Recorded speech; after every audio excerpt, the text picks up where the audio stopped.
Kasih setia artinya kebaikan yang kekal, anugerah yang tidak ada ujungnya, atau pertolongan yang tidak terbatas. Kasih seseorang diuji bukan pada waktu kita ada di atas, tapi pada waktu kita ada di bawah. Apakah dia tetap bisa menolong kita atau tidak? Kasih seseorang teruji bukan pada waktu kita sehat saja, tapi pada waktu kita sakit. Apakah dia bisa merawat kita atau tidak? Kasih seseorang itu teruji bukan pada waktu kita menyenangkannya saja, tapi bagaimana ketika kita melukainya. Apakah dia bisa menerimanya atau tidak? Gampang buat siapa saja berteman pada waktu kita ada di atas. Gampang buat siapa saja waktu bisa bersahabat sama kita pada waktu kita menguntungkannya. Lalu bagaimana kalau kita tidak lagi bisa memberikan keuntungan? Bagaimana kalau kita bisa melukainya? Apakah dia tetap bisa bersahabat, memberikan kasihnya kepada kita atau tidak? Yang luar biasa. Kita punya Tuhan dan best friend yang tidak bisa meninggalkan kita.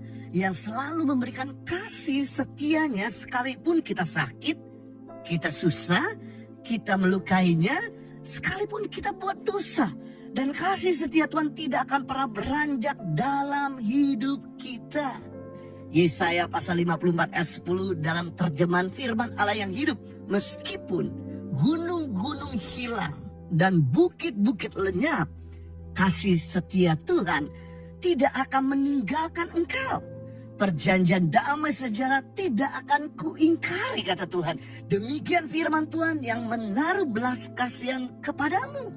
Wow, kasih setia Tuhan tidak dipengaruhi oleh goncangan ataupun keadaan yang kurang bersahabat.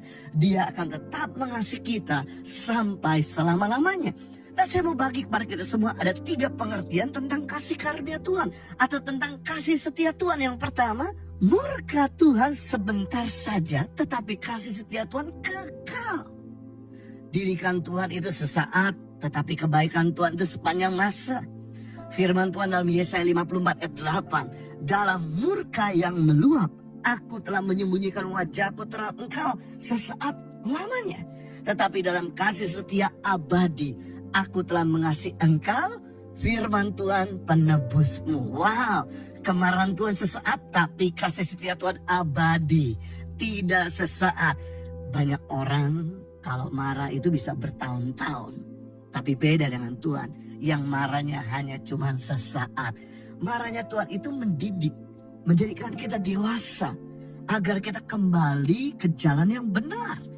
Jadi jangan marah dan lari dari Tuhan jika Tuhan sedang mendidik kita, agar kita meninggalkan cara hidup yang ilegal dan sifat kekanak-kanakan kita. Sebab kasih tanpa hukuman membawa keadaan chaos atau kacau jika tidak ada hukum bagi yang melanggarnya. Didikan Tuhan juga bicara kasihnya agar kita jangan hancur, jangan jadi sombong, jangan jadi serakah, jangan jadi monster, jangan hidup dalam hal nafsu. Jadi tangan Tuhan ada 2. Satu, memberikan didikan, dan yang kedua, memberikan kasih. Jadi jika kita down, tangan Tuhan akan merangkul kita. Jika kita sakit, tangan Tuhan akan menyembuhkan kita. Jika kita membutuhkan, tangan Tuhan akan memberikan penyediaan. Bahkan dikala kita dalam kegagalan, tangan Tuhan akan memberikan kemenangan. Jika kita bandel atau melanggar firman, maka tangan Tuhan juga akan mendidik kita. Kalau kita analisa, sebenarnya kita lebih banyak menerima kasih Tuhan daripada kedisiplinannya. Sekali-kali saja dia menegur ketika kita salah, tapi kebanyakan dia menyatakan kebaikannya. Sekalipun kita melanggar, dia rangkul kita sehingga kita bisa bangkit kembali. Itulah kasih setia Tuhan. Yang kedua, pengertian mengenai kasih setia Tuhan artinya adalah kasih karunia. Di dalam Perjanjian Baru, arti kasih setia Tuhan itu adalah kasih karunia. Kasih karunia terjadi ketika kita melakukan apa yang Tuhan katakan dan Tuhan kerjakan. Jadi jauh dekat dengan kasih karunia bukan ditentukan dari kita ngemis-ngemis saja sama Tuhan, tapi ditentukan apakah kita sedang melakukan apa yang Bapak katakan atau Bapak kerjakan.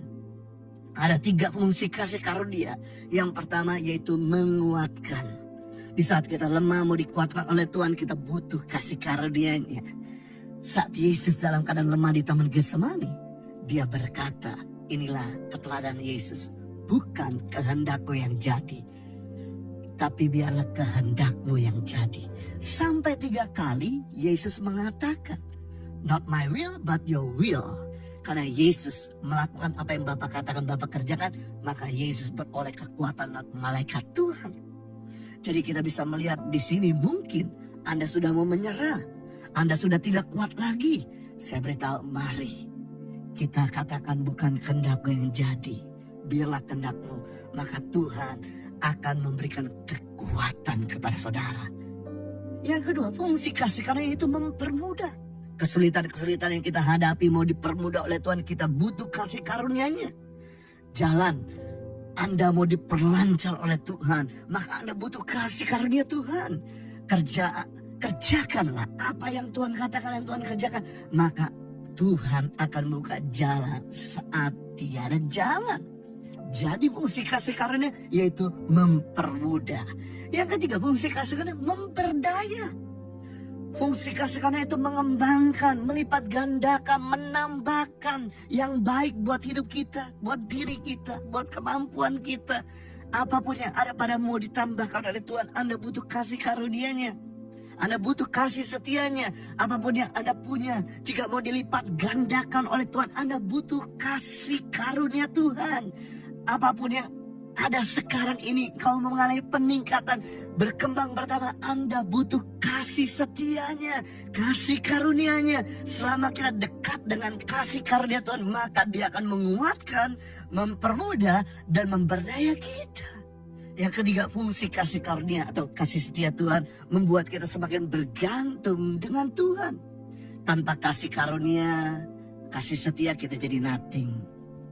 Tanpa kasih setia, maka kita jadi lemah.